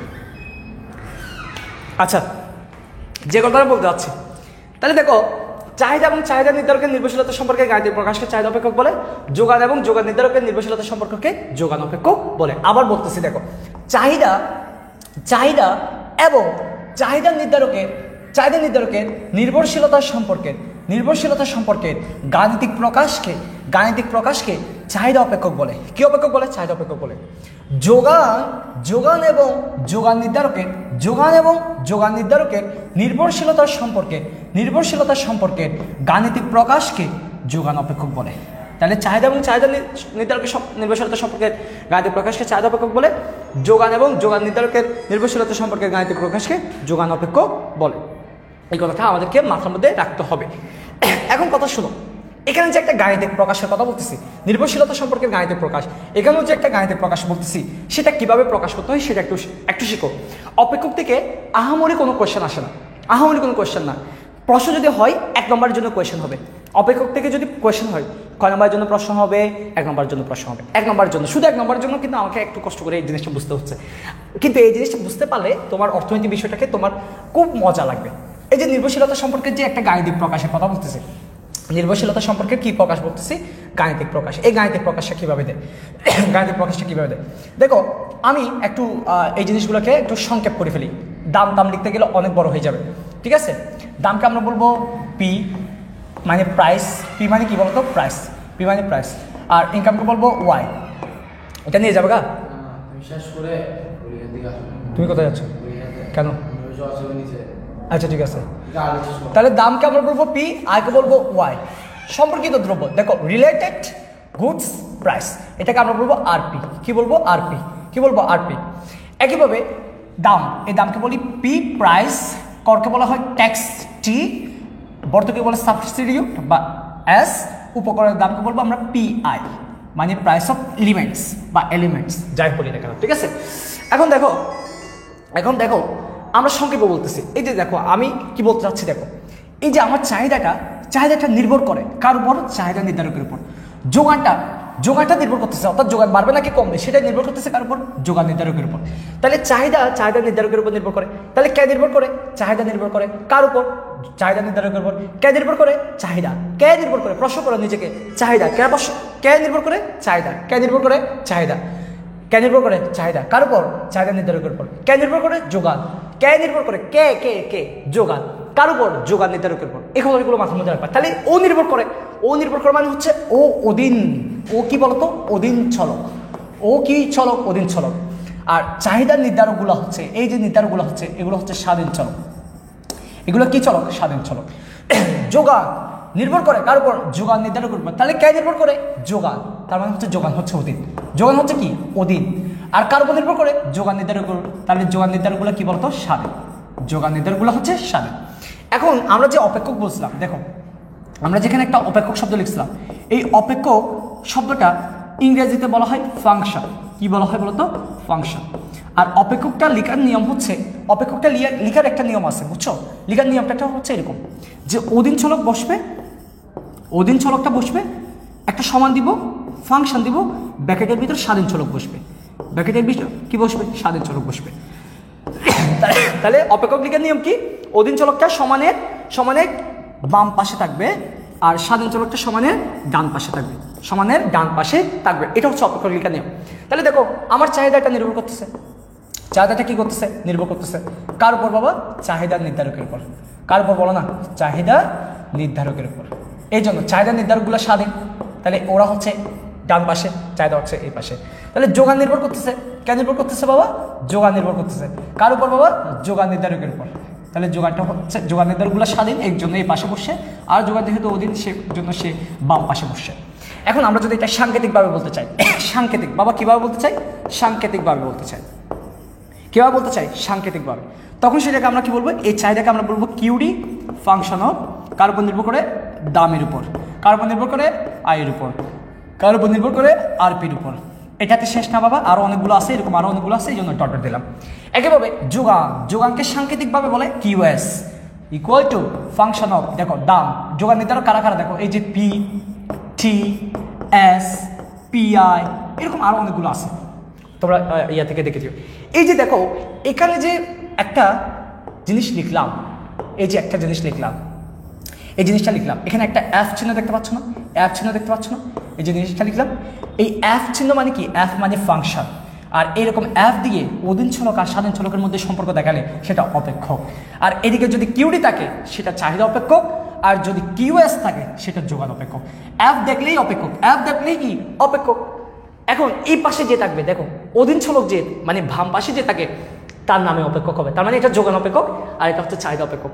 তোমাদের পরীক্ষায় এরকম করে দিয়ে বলবে যে এটা কোন অপেক্ষককে নির্দেশ করতেছে। যেমন আমি যদি পরীক্ষায় বলি কিউডি সমান ফাংশন অফ পি, কিউডি সমান ফাংশন অফ পি, এটা কোন অপেক্ষক, তোমাকে বলতে হবে এটা চাহিদা অপেক্ষক। তোমাকে বললো QS is equal to function of T, এটা কোন অপেক্ষক, এটা যোগান অপেক্ষক। এবারে তোমাকে চিনতে হবে। আরেকটা কথা বলে দিই, এখানে একটা কথা বলে দিই, যদি আমরা এফ না লিখি, যদি আমরা এফ না লিখি, এফ ছাড়া বাবা শোনো, এফ ছাড়া কি ছাড়া বাবা, এফ ছাড়া অপেক্ষক লেখার ক্ষেত্রে তিনটা চিহ্ন ইউজ করা যায়। একটা হচ্ছে এফ ইউজ করা যাবে, এফ ছাড়া জি অথবা এইচ, জি অথবা কি এইচ ইউজ করা যাবে। যদি আমাকে এখানে এফ না দিতে জি বলতে পারতো, যেমন বলতে পারে QS is equal two G of P, এটা কি, এটা হচ্ছে অপেক্ষক, এটা কি অপেক্ষক। কোন অপেক্ষক, এটা হচ্ছে কিউএস যেহেতু আছে সুতরাং যোগান অপেক্ষক। যদি এটা কিউডি থাকতো চাহিদা অপেক্ষক, কিউডি থাকলে কি অপেক্ষক, চাহিদা অপেক্ষক। আরও কিছু অপেক্ষক আছে, সেগুলো আমি তোমাদেরকে একটা সাংকেতিক ভিডিও অর্থাৎ কি বলে এগুলা একটা সুন্দর কতগুলো ভিডিও বানাবো, ওই ভিডিওগুলোর মাধ্যমে জানতে পারবা। ইজি ইকোনমিক্স নামে একটা প্লেলিস্ট আছে আমাদের ইউটিউব চ্যানেলে। অনেকে দেখো, অনেকে হচ্ছে আমাদের ক্লাসগুলো হালকা হালকা পায়, মানে অল্প অল্প ক্লাস পায়, কিছু ক্লাস পায়, কিছু ক্লাস আবার পায় না। দেখো এই ক্লাসটা কতটুকু ইম্পর্টেন্ট বা কতটুকু আমি আমার তরফ থেকে চিন্তা করি, কতটুকু ইজিভাবে বুঝাচ্ছি, সেটা তোমরা এখানে মাত্র কয়েকজন ক্লাস করতেছো, এটা শুধু তোমরা বুঝতেছো, কিন্তু এখানে মাত্র কয়েকজন স্টুডেন্ট ক্লাস করতেছো, তাদের কোনো সমস্যা নাই। এই ক্লাসগুলো আমরা ইউটিউবে দিব, অনেক স্টুডেন্ট দেখতে পাই যারা টাকার কারণে পড়তে পারে না বা দূরত্বের কারণে ভালো টিচার পায় না। টাকা পয়সা সবসময় ম্যাটার করে না, অনলাইনে এখন অল্প টাকা দিয়েও কোর্স করা যায়, টাকা কোনো ফ্যাক্টর।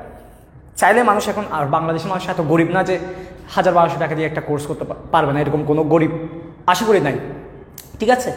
চাইলে পারা যায়, হয়তো কারো একটু টাকাটা দিতে একটু দেরি হতে পারে, ঠিক আছে। তো সেক্ষেত্রে অন্য বিষয়, টাকার অভাবে পড়তে পারে না এরকম স্টুডেন্ট এখন খুব কম আছে। মানুষ এখন অনেক সাপোর্টিভ, মানুষ এখন সাপোর্ট করে। তো এই কথাটা বলতে চাচ্ছি এই জন্য যে যারা হচ্ছে টিচার পায় না কিংবা দূরত্বের কারণে ভালো টিচার কাছে পড়তে পারে না, তাদের কাছে এই ক্লাসগুলো পৌঁছালে আমাদের সবচেয়ে ভালো লাগে। এই জন্য তোমাদেরকে মাঝের মধ্যে বলি যে তোমাদের গ্রামে কিংবা তোমাদের দূরের কোনো আত্মীয়, কোনো যদি ভাই বোন থাকে বা তোমার কোনো রিলেটিভস তোমার সহপাঠী থাকে, সেক্ষেত্রে তাদেরকে ক্লাসগুলো একটু শেয়ার করবা। তোমরা যারা আসো তারা চাইলে একটা শেয়ার করলে হয়তো এখানে প্রায় 30-40টা শেয়ার হইতো, কিন্তু তোমরা একটাও শেয়ার করো নাই, দুঃখজনক তাই না? ক্লাসগুলো ভালো না লাগলে তোমরা তো সবাই চলে যেতে, কেউ থাকতো না। আমি দেখতেছি এখানে 10-20 জন রেগুলারই থাকো, তার মানে 10-20 জনের ভালো লাগতেছে, এই 10-20 জন তো শেয়ার করলে 10টা শেয়ার হইতো, তো 10-20 জনও তো শেয়ার করবো না। তাহলে শেয়ার করলে কী হয়, এগুলো ক্লাসগুলো পৌঁছায়, ভালো যাদের দরকার, ভালো পড়াচ্ছে দাবি করতেছে না ভাই, যা পড়াচ্ছে আর কি, যাদের দরকার তাদের কাছে পৌঁছাবে। তো অনেকে এই ধরনের ক্লাসগুলো তো টাকা দিয়ে করায়, টাকা দিয়ে আমাদের থেকেও পড়তে হয় আসলে, টাকা ছাড়া তো মনে করো আমার বিদ্যুৎ বিল দিতে হচ্ছে, আমার এসি চলতেছে, এসির বিল দিতে হবে, এই বোর্ড এত টাকা দিয়ে কিনলাম, এই টাকাটা আমার থেকে তুলতে হবে, আর দিন শেষে আমার থেকেও পরিবার চালাতে হবে, তো টাকা পয়সার দরকার আছে, ঠিক আছে। কিন্তু ফ্রি ক্লাসগুলো অন্তত সবাই করুক, ফ্রি ক্লাসগুলো সবার জন্য উন্মুক্ত থাক, এই জিনিসটা চাই আর কি। তোমরা যদি শেয়ার করো তাহলে ক্লাসগুলো অন্যদের কাছে পৌঁছাবে, কিন্তু তোমরা তো শেয়ার করো না, আসলে দুঃখের বিষয়। শেয়ার করলে আসলে আমাদের নিজেরও ভালো লাগে এবং এঙ্গেজমেন্ট বাড়লে দেখা যায় কি স্যার নিজের প্রতি একটু বিশ্বাস বাড়ে যে আমি হয়তো ভালো পড়াইতে পারি। আচ্ছা যাই হোক, এগুলা ক্লাসগুলা যাদের কাজে লাগবে তাদের কাজে লাগবে। তো যে কথাটা বলতে চাচ্ছিলাম, আমরা অপেক্ষককে এফ জি এস দ্বারাও প্রকাশ করতে পারি। তাহলে অপেক্ষক থেকে কী কী প্রশ্ন আসতে পারে আমি তোমাদেরকে একটু লিখে দিচ্ছি। অপেক্ষক থেকে দেখো, অপেক্ষক থেকে হচ্ছে সাধারণত 2 প্রকার প্রশ্ন হয়। কয় প্রকার প্রশ্ন হয়? 2 প্রকার। আমি একটু লিখে দিচ্ছি। অপেক্ষক নিয়ে এতটুকু জানলে হবে, এর বাইরে জানার দরকার নেই, আরগুলো হচ্ছে স্লাইডে আছে, আমি তোমাকে দেখাচ্ছি। দেখো এখানে আমার ছোট ভাই একজন করতেছে, সে হচ্ছে আমার এলাকার ছেলে, ঠিক আছে। তো সে বললো অসাধারণ দাদা, আমি জানি না সে অর্ধেকের মধ্যে ক্লাস আসছিল, যদিও সে কতটুকু বুঝছে, কিন্তু ও বলতেছে যে ওর ভালো লাগতেছে, ও কিন্তু গ্রাম থেকে দেখতেছে। হ্যাঁ, তো এরকম যারা আমার পরিচিত আছে তারাও জানতে পারবো অন্তত, এটাই চাই আর কি, সবাই একটু জানো। এই যে অপেক্ষক, এখান থেকে দুই প্রকার প্রশ্ন হয়, একটা হচ্ছে এমসিকিউ, আর হচ্ছে জ্ঞানমূলক প্রশ্ন। বা তার মানে দেখা যাচ্ছে এমসিকিউ সেটাও 1 নম্বরের জন্য, জ্ঞানও সেটা কয় নম্বরের জন্য, 1 নম্বরের জন্য। তার মানে 1 নম্বরের জন্য অন্তত এটা জিনিসটা বোঝার দরকার। যদি জ্ঞানে আসে পরীক্ষা আসবে অপেক্ষক কাকে বলে, যদি জ্ঞান আসে পরীক্ষা আসবে কি অপেক্ষক কাকে বলে, পরীক্ষা আসবে চাহিদা অপেক্ষক কাকে বলে, পরীক্ষা আসবে যোগান অপেক্ষক কাকে বলে, এর বাইরে প্রশ্ন আসবে না। চাহিদা অপেক্ষক কাকে বলে, যোগান অপেক্ষক কাকে বলে। এমসিকিউতে যদি প্রশ্ন আসে, প্রশ্নটা কীরকম হতে পারে আমি তোমাদেরকে বলতেছি। একটা প্রশ্ন হতে পারে অপেক্ষক চেনার উপায়। অপেক্ষক চেনার উপায় কি? FGH দিয়ে কোনো কিছু দিলে সেটা হচ্ছে অপেক্ষক, মানে চিনতে হবে, চিহ্নিতকরণের একটা বিষয় আছে যে এটা অপেক্ষকেই বোঝাচ্ছে। গণিতের অনেকগুলো বিষয় আছে, অপেক্ষক আছে, সমীকরণ আছে, বিধি আছে, সূচি আছে, রেখা আছে, গণিতের এগুলো সবগুলো গণিতের পার্ট। ওখানের মধ্যে অপেক্ষক চেনার উপায় কি? অপেক্ষক চেনার মানে কি?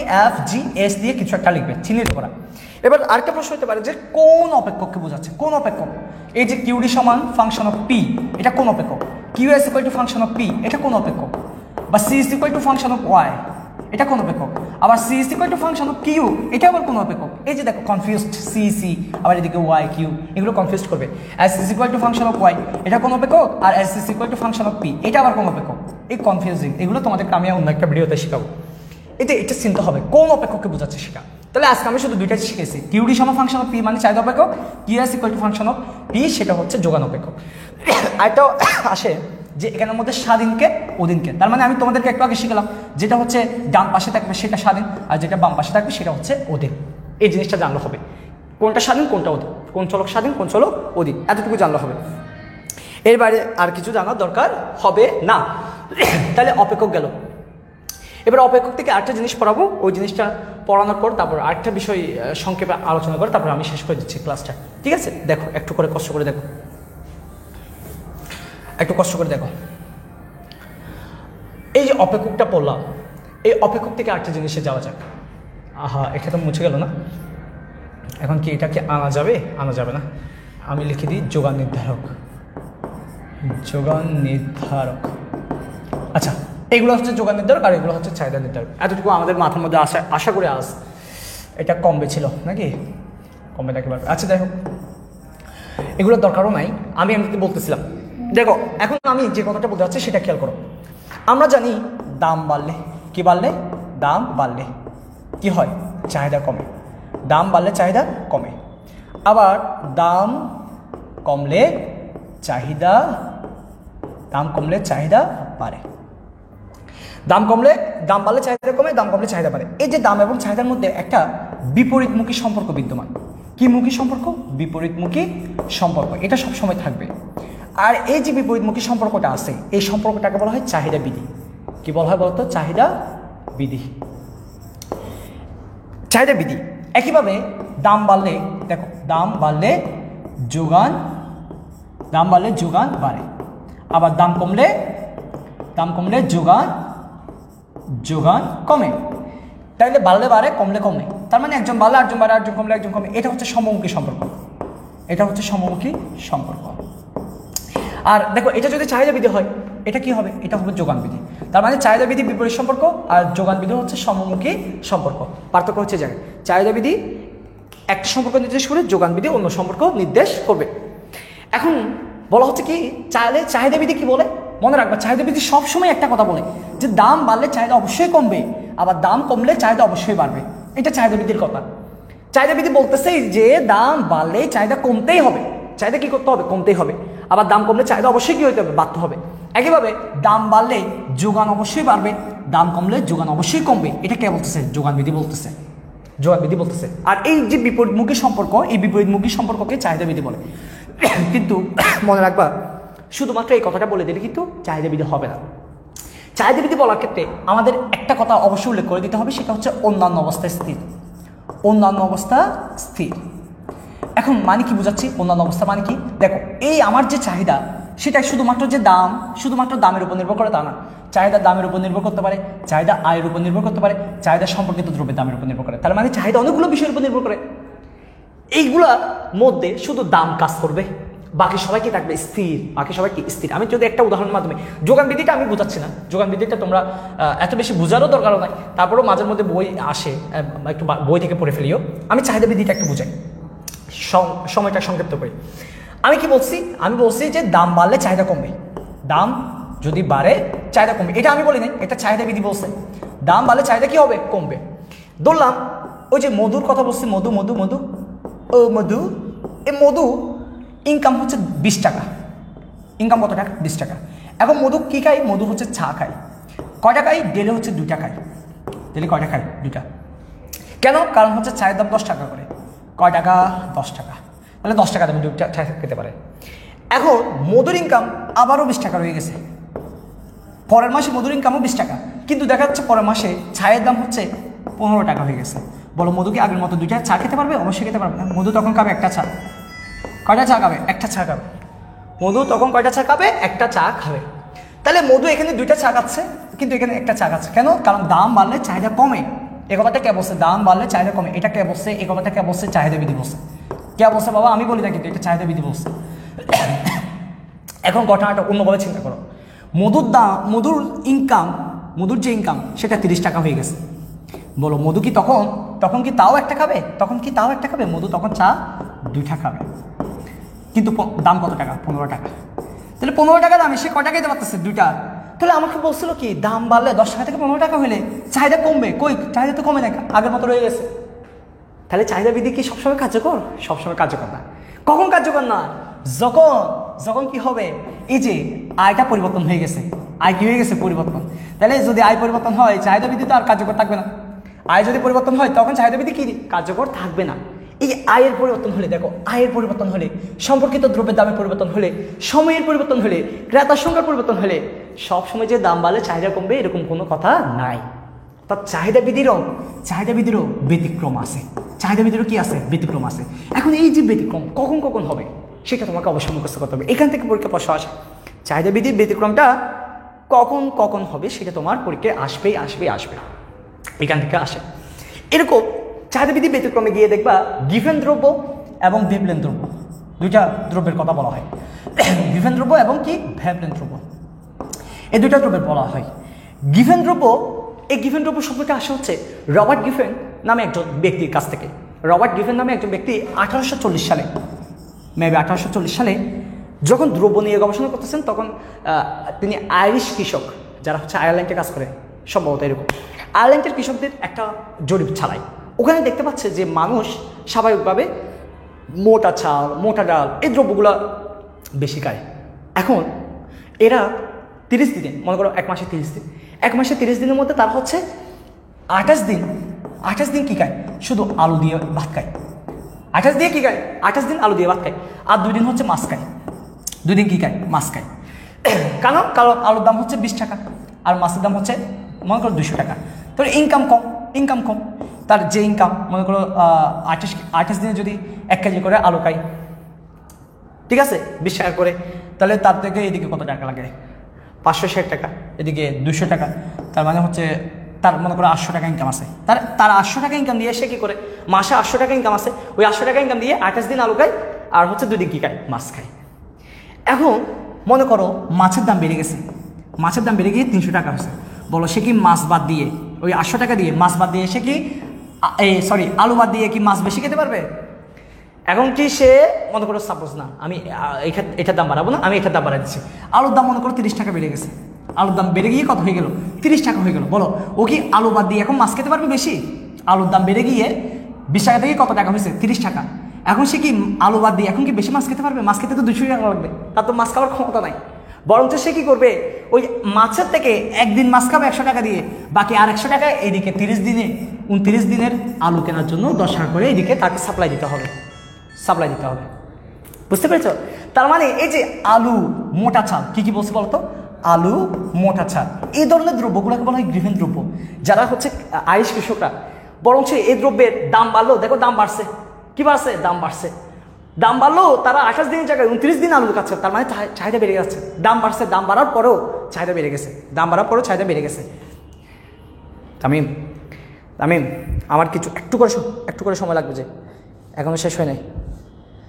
ওকে ওকে ওকে ওকে ওকে তাহলে দেখো আরিশ কিশোর কি করতেছে, তোমার 28 দিনের জায়গায় 29 দিন আলু খাচ্ছে, মানে চাহিদা বেড়ে গেছে, দামও বাড়ছে, চাহিদাও বেড়ে গেছে, ব্যতিক্রম হয়ে গেছে না? আমাকে কি বলছে দাম বাড়লে চাহিদা কমে যাওয়ার কথা, তাহলে কম না খেয়ে আরও বেশি খাচ্ছে কেন? কারণ তাদের তো সামর্থ্য নেবে কৃষক মানুষ।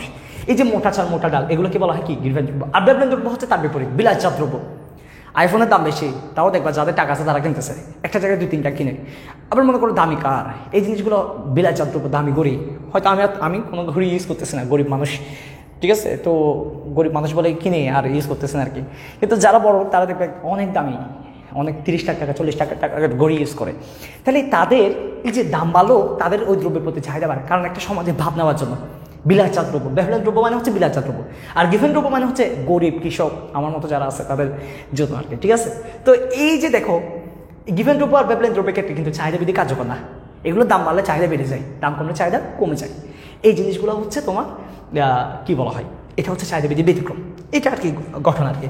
তো এই চাহিদা বৃদ্ধির ব্যতিক্রমগুলো তোমরা বাকিগুলো নিজেরা পড়লে পারবা। তাহলে একটা হচ্ছে চাহিদা বৃদ্ধি, আরেকটা হচ্ছে যোগান বৃদ্ধি। চাহিদা বৃদ্ধির ব্যতিক্রম, যোগান বৃদ্ধির ব্যতিক্রম, চাহিদা বৃদ্ধির ব্যতিক্রম এবং যোগান বৃদ্ধির ব্যতিক্রম, এই জিনিসগুলো তোমাদেরকে ভালো মতো পড়তে হবে।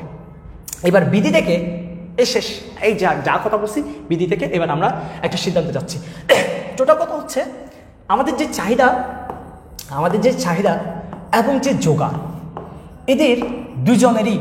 এদের দুজনেরই সবচেয়ে প্রিয় একজন মানুষ আছে, সে হচ্ছে দাম। সে হচ্ছে কে? দাম। মূলত সবচেয়ে বেশি সম্পর্ক চাহিদা এবং যোগানের মধ্যে, চাহিদা এবং যোগান সবচেয়ে বেশি সম্পর্ক রাখে কার উপর? দামের উপর। যদিও চাহিদার সাথে দামের হচ্ছে বিপরীতমুখী সম্পর্ক। কি সম্পর্ক? বিপরীত সম্পর্ক। আর এটা হচ্ছে যোগান আর হচ্ছে দামের সমমুখী সম্পর্ক। তারপরেও তাদের মধ্যে দামের সম্পর্ক সবচেয়ে বেশি, এই জন্য দামকে হচ্ছে চাহিদা এবং যোগানের প্রধান নির্ধারণ করা হয়। এবার এই দুটা থেকে পরীক্ষায় অনেক সময় চাহিদার সমীকরণ বের করতে বলে। কি বের করতে বলে বলতো? চাহিদার সমীকরণ বের করতে বলে, এবং আমাদের কি বলতে পারে? যোগান সমীকরণ বের করো। তাহলে আমি একটা জিনিস নিয়ে আলোচনা করতেছি, সেটা হচ্ছে চাহিদা সমীকরণ, আর হচ্ছে যোগান সমীকরণ। দেখো আমার কাছে স্লাইড আছে, অনেকে হচ্ছে স্লাইড দিয়ে পড়াতে বেশি ভালোবাসে, কিন্তু আমি স্লাইড আছে কিন্তু আমি স্লাইড দিয়ে পড়াচ্ছি না, কারণ আমার কেন জানি ভালো লাগতেছে না আর কি, ঠিক আছে। আমি স্লাইডের চেয়ে মুখে বলে পড়াতে বেশি ভালোবাসি। যদিও স্পেশাল ব্যাচের ক্লাসগুলোতে আমি তোমাদেরকে লিখতে বলি না, কারণ হচ্ছে তোমাদের সময়টা খুব কম থাকে, অল্প সময়ের মধ্যে পড়াতে হয়। এখন কিন্তু আস্তে আস্তে পড়াচ্ছি, অনেক সময় নিয়ে পড়াচ্ছি, এখানে 2 ঘন্টায় যায় না আমাকে কেউ বলার মতো কেউ নাই, ঠিক আছে। আমি আমার মতো করে পড়াচ্ছি। এবার আসুন,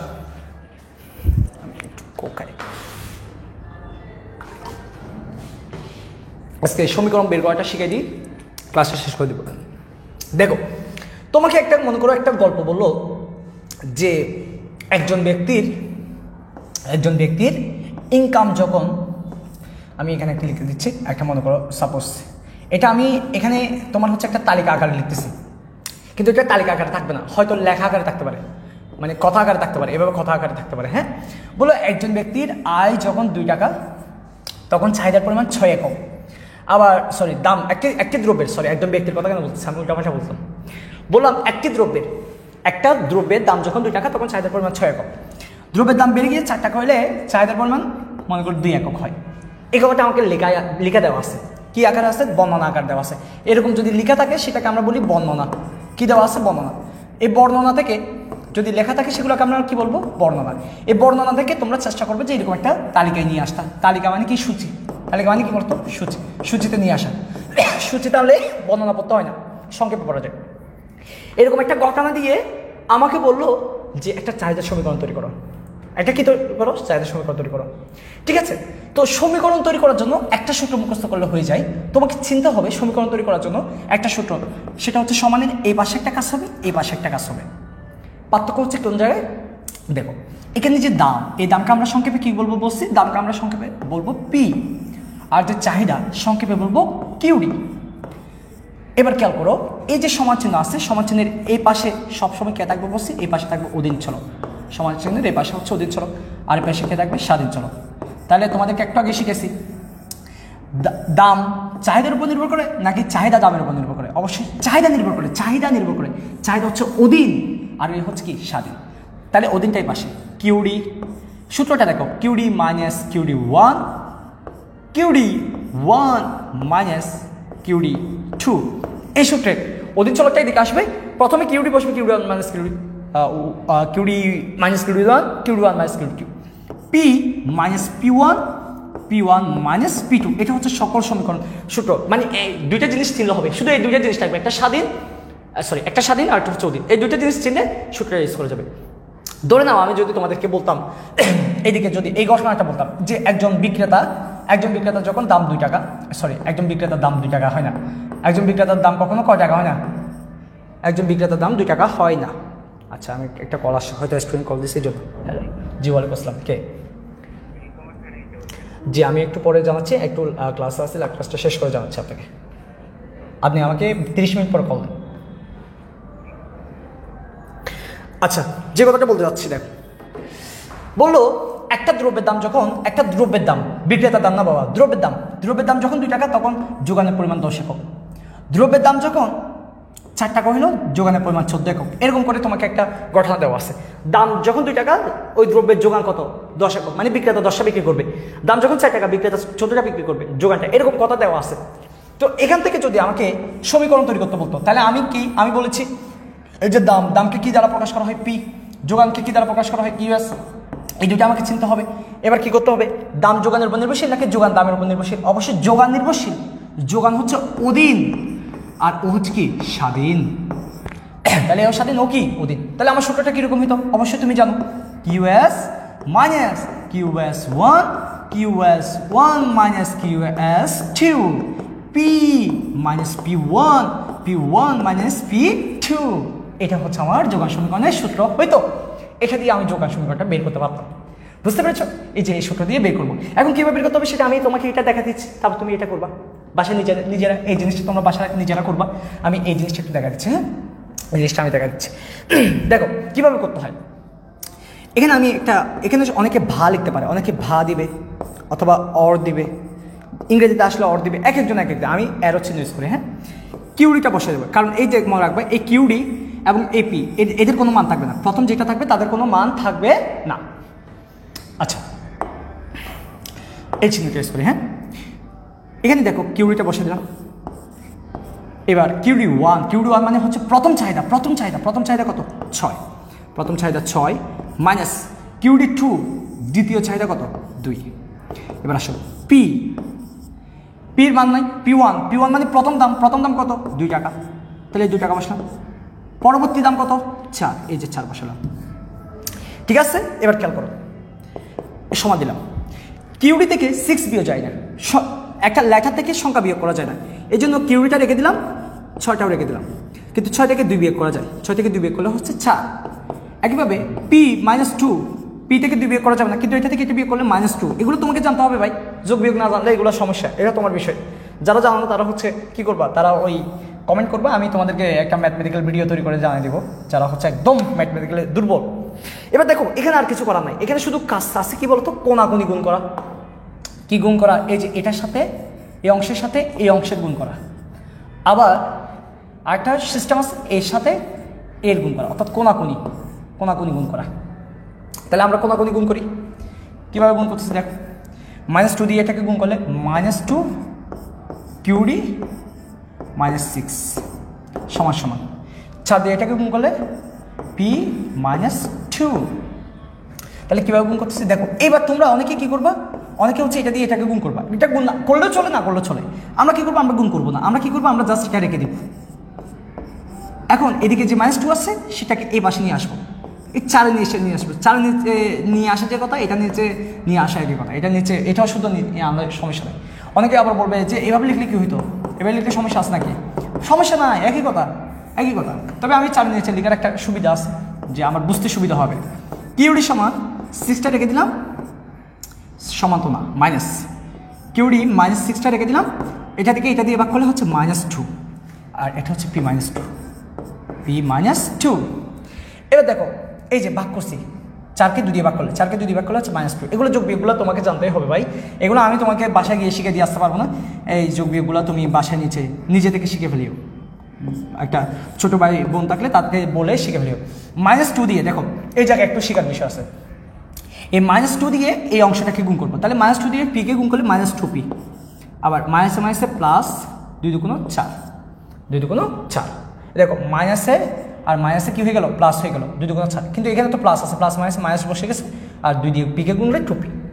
এবার আমার কাজ কি, এবার আমার কাজ হচ্ছে কিউরিটাকে রেখে দেবো, শুধু চাহিদাটাকে রেখে দেবো, মনে রাখবা শুধু চাহিদাটাকে রেখে দেবো। 2pটা এদিকে নিয়ে আসলাম, +4 + 6 এদিকে রাখলাম। এখন ঘটনাটা হয়ে গেল কি, এবার দেখো কিউরিটা রেখে দিলাম সমান সমান 2pটা রেখে দিলাম এবং 4-এর সাথে 6 যোগ করলাম, তাহলে 10। মনে রাখবে এদিকে হচ্ছে কিউরি ছাড়া আর কেউ থাকতে পারবে না। আমার না এত কল আসতেছে, আমার শেষ, নেমে যাচ্ছি। ওকে যদিও বললাম শেষ, কিন্তু আসলে শেষ হয়ে যায় তোমাদের জন্য আর কি, মিথ্যা কথা বলছি, কিন্তু আমি মিথ্যা খুব কম বলি, চেষ্টা করি কম বলার, কিন্তু বলে ফেলি আর কি। তাহলে এটা হচ্ছে তোমার এই যে 10 - 2p, এটা জাস্ট কি করলাম বাবা, এখানে এই লাইনে আনসার দিলে চলতো, এই লাইনে আনসার দিলে চলতো, কিন্তু এই লাইনে আনসার দিলে কিন্তু এটা সুন্দর আনসার না, এটা হচ্ছে সুন্দর আনসার, এটা বেস্ট আনসার, ঠিক আছে। এটা এইভাবে লিখতে হয়, মানে পিটাকে এই সাইডে লিখতে হয়, কিউরিটাকে এই সাইডে লিখতে হয়। এই যেভাবে কাজটা করলাম, প্রথমে যোগ বিয়োগ করা, কোনাকুনি গুণ করা, এই যে যোগ ভাগ করা, এগুলো যদি ঠিকঠাক পারো তুমি এটা দিয়ে করবা। আর মনে রাখবে এই যে এই সমীকরণটা দিচ্ছি, এখানের আনসারটা বের হবে কিউএস সমান, আনসারটা বলে দিচ্ছি, কিউএস সমান 6 + 2p। এখন আমার যে আনসার হয়েছে কেমনে বুঝবো, আমার যে এটা আনসার হয়েছে আমি কেমনে বুঝবো, বোঝার উপায় দেখো। আমার দাম কত টাকা ছিল, 2 টাকা, 2 টাকা দামের চাহিদা কত, 6। দেখো এখানে 2 টাকা বসাও তো, পি এর জায়গায় 2 টাকা যদি বসাই, 2 × 2, 2 × 2 কত, 4, 10 থেকে 4 বিয়োগ করলে কত, 6, দেখছো। বা আবার শুনো, এখানে যদি 2 টাকা বসাই, 2 × 2 কত হবে, 4, 10 থেকে 4 বিয়োগ করলে কত, 6, তাহলে দাম 2 টাকা হলে চাহিদা কত বের হচ্ছে, 6, তাহলে দাম 2 টাকা হলে চাহিদা 6 বের হচ্ছে। আবার এখানে 4 বসাও তো, 2 আর 4, 4 × 2 কত, 8, 10 থেকে 8 বিয়োগ করলে, 10 থেকে কত, 10 থেকে যদি 8 বিয়োগ করলে কত হয়, 2, এই যে 2, 4 টাকা দামে চাহিদা 2, মিলে গেছে। আমি যে এটা বললাম কেন বুঝবো, এই যে দেখো 2 × 4, 2 × কত, 4, 4-এর সাথে 6 যোগ করলে 10, দেখছো 10। আবার 4 বসালে 4 × 2 = 8, 8-এর সাথে 6 যোগ করলে এই যে 14, মিলে গেছে। এই জন্য আমি এটা আনসার আসবে সেটা বলে ফেলতে পারছি। এবার তোমরা এরকম কয়েকটা প্র্যাকটিস করো, সমীকরণ নিয়ে প্র্যাকটিস করো, আরও কয়েকটা প্র্যাকটিস করো, দেন তোমাদেরকে আরও ভালো মানের কিছু ক্লাস দেওয়ার চেষ্টা করব এবং আরও নিত্য নতুন জিনিস আনার চেষ্টা করব। তার আগে আমি তোমাদেরকে একটু বলি, আমি স্লাইডটা একটু দেখা দিচ্ছি, অনেকগুলো বিষয় আছে এখানে, তোমাদের যারা স্লাইড দরকার আছে তাদেরকে, যারা হচ্ছে আমাদের প্রাইভেট বেসে ভর্তি হয়েছে তাদেরকে আমরা স্লাইডগুলো দিয়ে দিব। যদি তোমরা মেসেজ করো যে আমি ভর্তি হয়েছি, আপনি আমাকে ইয়ে করেন। যারা প্রাইভেট বেসে ভর্তি হয়েছে, অনলাইনে এবং অফলাইনে যারা ভর্তি হয়েছে তাদেরকে দিব, হ্যাঁ। আর বাইরের স্টুডেন্ট থাকলে তারাও বলিও, তাদেরকে না দিয়ে থাকবো না, বলে দিব, সমস্যা নেই। কোথায় দিব বলো তো, নক 019 14 12 16 28 এই নাম্বারে নক দিও, হ্যাঁ। তাহলে দেখো এই যে চাহিদার শর্ত, 3টা শর্ত, এগুলো কথা বলছি, এই চাহিদা নিয়ে কে কী বলছে না বলছে এগুলো সবগুলো বলছে, এইগুলো এখানে সাইটের মধ্যে আছে, তোমরা এগুলো নিজেরা পড়ে নিও। এই দেখো ধ্রুবক নিয়ে কিছু কথা বলি দেয় তোমাদেরকে, যদিও বলি নাই, কিন্তু এগুলো এখানে আছে, এখানে পড়ে ফেলিও। আমরা পরবর্তী ক্লাসে কখনো সময় হলে ধ্রুবক দিয়ে কথা বলো। ওই যে গ্রিফেন দ্রব্য, তোমাদেরকে একটু আগে যে গ্রিফেন দ্রব্য বলছি, এই যে দেখো 1840, ঠিক আছে তো, রবার্ট গ্রিফেন, এই যে দেখছো মোটা ছাল, মোটা ডাল, এগুলো হচ্ছে গ্রিফেন দ্রব্য, মনে রাখিও। ও এই যে চাহিদা সমীকরণ নিয়ে অনেকগুলো কথা হয়, এগুলো আমরা পরবর্তী ক্লাসে দেখবো। তো যাদের পিডিএফ দরকার তারা বলিও, পিডিএফটা দিয়ে দিব এবং বাকি ক্লাসে বাকি বিষয়টা আলোচনা করবো। ও বাবা কত সুন্দর একটা স্লাইড চলে আসে। তো আজকের মতো ক্লাসটা এখানে শেষ করলাম। ভালো থেকো সবাই, সুস্থ থেকো সবাই, তোমাদের বন্ধুবান্ধবদের জানিয়ে যাও যে আমাদের অফলাইন এবং অনলাইন ব্যাচে ভর্তি চলছে, যারা চায় তারা ভর্তি হতে পারবে। নাম্বার দিয়েছে, নাম্বারে যোগাযোগ করলে ইন ডিটেলস কথা বলতে পারবে। ভালো থেকো, টাটা।